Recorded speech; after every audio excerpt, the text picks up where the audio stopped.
बहुजन समाजाच्या सामाजिक चळवळीचं परिवर्तन चळवळीचं युट्यूब चॅनल परिवर्तनवादी भारत अर्थात PB न्यूज आपण बघत आहोत. संवेदन या सुरेखा गायकवाड यांच्या कथासंग्रहाचं अभिवाचन. आजची आपली कथा आहे प्राक्तन. नारी शक्ती भूषण पुरस्कार आपल्या सर्वांच्या परिचयाच्या शालीनताईला हा पुरस्कार दिला जातो. हॉलमध्ये टाळ्यांचा कडकडाट होता, मात्र शालीनताईचे लक्ष मागेच होते. सर्वांच्या मागे उभा असलेला त्यांचा मुलगा धम्मती त्यांना हात घालून अभिनंदन करत होता. शालीनताईच्या मुलाच्या अपघाती निधन होऊन 10 वर्ष झाले होते आणि त्यांचा मुलगा त्यांच्या जवळपास असतो. त्याबद्दल त्याला स्पर्श करू शकत नाही. तो नेहमी म्हणत असतो, मी तुझ्या जवळपासच असतो. थोड्यात मुलगीने आवाज दिला आणि त्या भानावर आल्या आणि पुरस्कार घेण्याकरता केले. शालीनताई शांत स्वभावाच्या, नेहमीच त्यांच्या चेहऱ्यावर आनंद आणि ओठावर हास्य असते.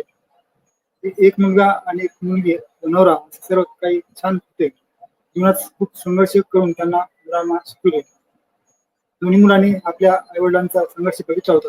मुलांनी आपल्या अपेक्षेची चीज केली म्हणून शालीनताईला मुलांच्या विषयी फार अभिमान होते. पण नियतीला वेगळेच काही मान्य होते. हसत्या खेळत्या घरातून त्यांचा आधारच निघून गेला.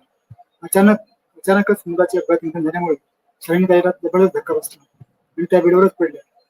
त्यांच्या मागे मुलगी, नवरा आहे ह्याचा त्यांना विश्वास पडला. त्यांची तब्येत दिवसेंदिवस वाढत होती.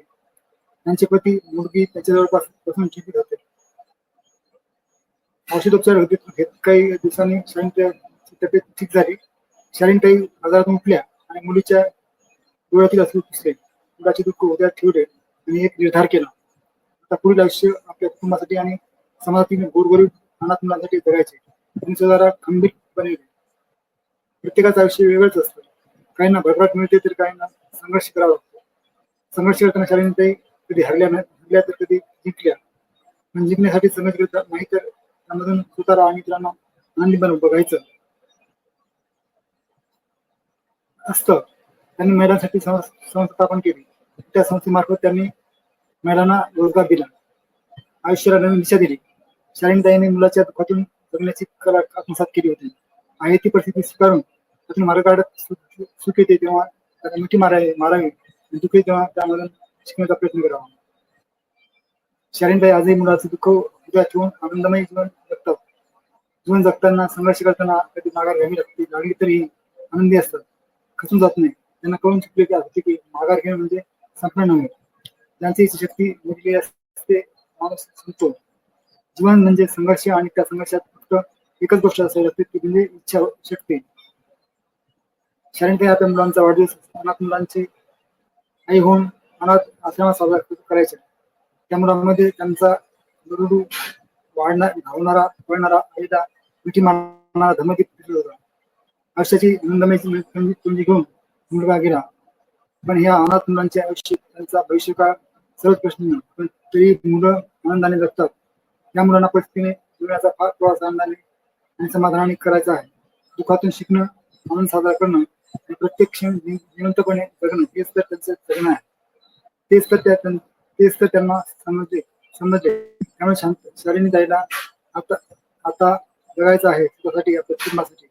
आपल्या रडत नाही, आपलं दुःख कोणालाही सांगत नाही. त्या दिवशी जातात तेथील वातावरण त्यांच्या असण्यामुळे आनंदमय प्रसन्न होत पडतात.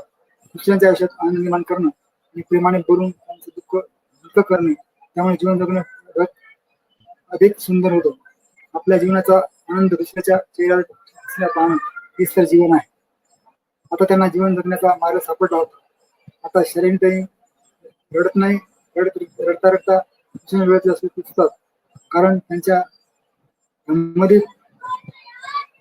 त्यांच्याजवळ माझ्या सोबतच आहे.